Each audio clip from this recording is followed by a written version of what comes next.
Ciao a tutti, Debbie Tampone here for UCIAF. I'm excited to contribute to a series of cooking lessons. Welcome to La Mia Cucina. Since Christmas is around the corner, this video will show you how I make our family's favorite Christmas cookies. I've been making these cookies since I was 5 years old with my Nonna in her Brooklyn apartment. I hope you enjoyed the video. Okay, so let's get started. The list of supplies that you need is a grater, a measuring cup. Of course, you're going to need a recipe. This is my grandmother's, my Nonna's recipe book. A large mixing bowl, because this recipe is rather large and makes a lot of dough. And of course, more cookies means more to share. A hand mixer, measuring spoons, spatula, cookie sheet, probably a few cookie sheets with or without parchment. And of course, the two most important supplies I need personally when I'm baking these cookies is a mappina. And I really wish I had one of my Nonna's mappinas. But I do have an apron of my mom's that she used to wear when she baked cookies and made Christmas dinner. And it's very special to me.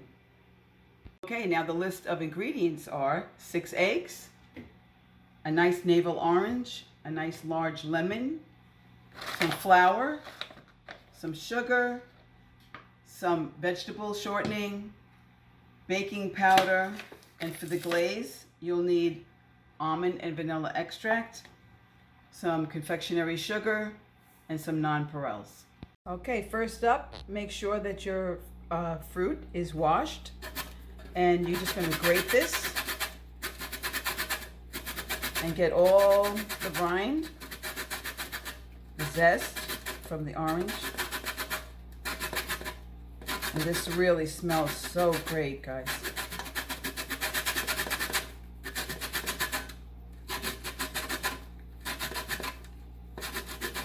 I'm going to finish grating that up in a few minutes. I just want to show you what the process is. You can do the lemon as well.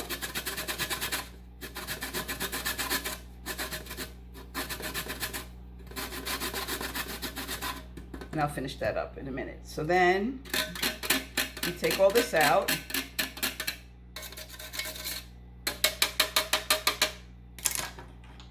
And usually this, you got to give it a little bit to dry. And then it can flake off pretty easily. Using a basting brush or whatever device you want to use. Okay, so I'll be doing that in a second. I just want to go through the other ingredients. You're going to mix everything wet first. Okay, so next up is the shortening. And I highly recommend this Wonder Cup. I love it.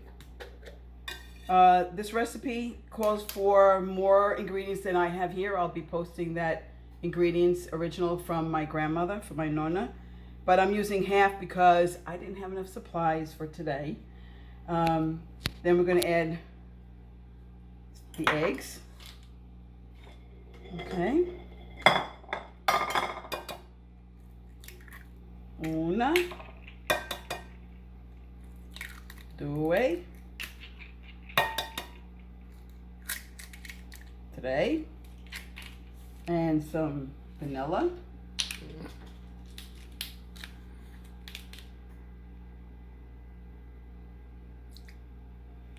Okay, let me just mix that up.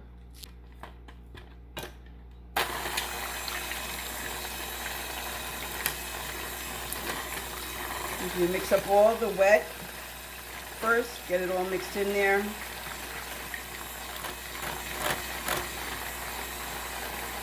course, if you have a KitchenAid, that's a lot easier. My grandmother didn't have. She's one of those ones that do. Matter of fact, I have my grandmother's one. I was going to show you. Add in your sugar.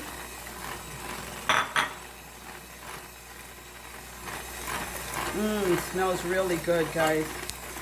I've seen recipes with anise, but my grandmother used orange and lemon.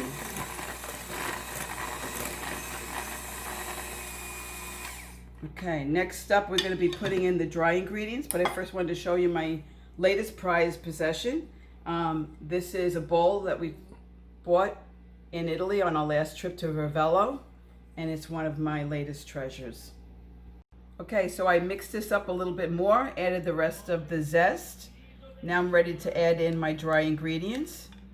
And I take the baking powder and mix it in with the flour and incorporate that really well before I add it to my mixture to make sure it's really mixed well.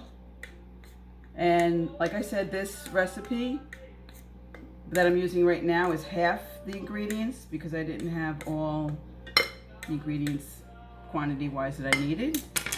And I'm just going to slowly add this in here and mix. In your well-equipped kitchens, you're going to have a KitchenAid, I'm sure.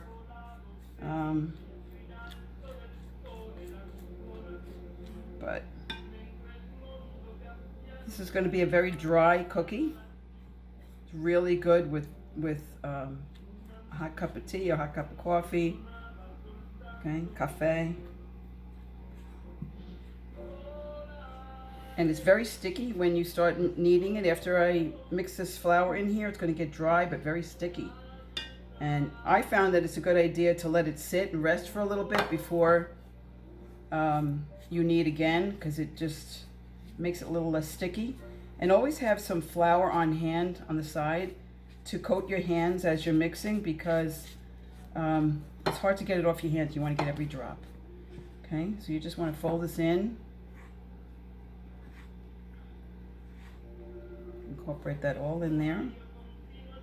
I have the oven started at 350. We're going to be baking these at 350 for 10 minutes, or depending on your oven. You know your oven best. You know that the bottom one, my oven anyway, my bottom rack cooks a lot faster than the top rack. So you can see it's starting to come away from the bowl. I still have more flour I have to put in there. Okay, so we're just going to put the rest of that flour in there. And then we'll be right back. Okay, I've been mixing this for the past 3 to 5 minutes. And I'm just going to take some flour and put it on my hands and put it out on a clean counter with dusted with some flour and knead it. The dough is very soft. If it's, like I said, if it's too sticky for you, gluey and sticky, then you need to just add some flour, okay? So I'm just going to be kneading this a little bit, and then we'll be putting it on a cookie tray for 8 to 10 minutes, icing, and then yum yum. Okay, so I've finished kneading the dough and it's at a good consistency. And I'm going to take little pieces of dough and roll it into a ball about that size, place them on a cookie sheet.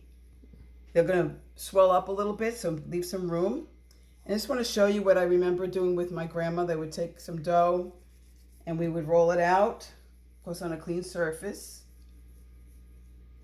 And she would make these shapes. We would make these shapes together. Whoops. And we just roll it like this. I don't know if anybody else does that. And I used to do that all the time. And then I got tired because this makes so many cookies that I got tired and just started making little balls. And I also want to tell you that an interesting story. I guarded this recipe all my adult life. I thought it was really special from my grandmother. And I even did consignment when I was younger. I used to sell these cookies. And then when I moved up here and I joined UCIAF, I found out that the whole world makes them. They're called Jeanettes. So there goes my grandmother's guarded recipe. These are called Jeanettes, and I will have the recipe, my grandmother's, my Nonna's recipe for you. So now I'm going to take these and stick them in the oven, and we'll be right back. Okay, the cookies have been in the oven for about 10, 12 minutes, depending on your own oven. And you want to take them out when they're just golden brown on the bottom, okay? Once they're golden brown on the bottom, you're ready to ice them. Of course, you'll let them cool for a little bit. I'm going to get going on icing them. You need confectionery sugar, some almond extract, I don't measure, I just put it in and kind of gauge it. This one's not open, there we go. And you're looking for consistency, okay? You could also add just a little bit of water. Of course, you're gonna have to add probably a little bit of water, but quite honestly, I use this. And I love the smell, the taste.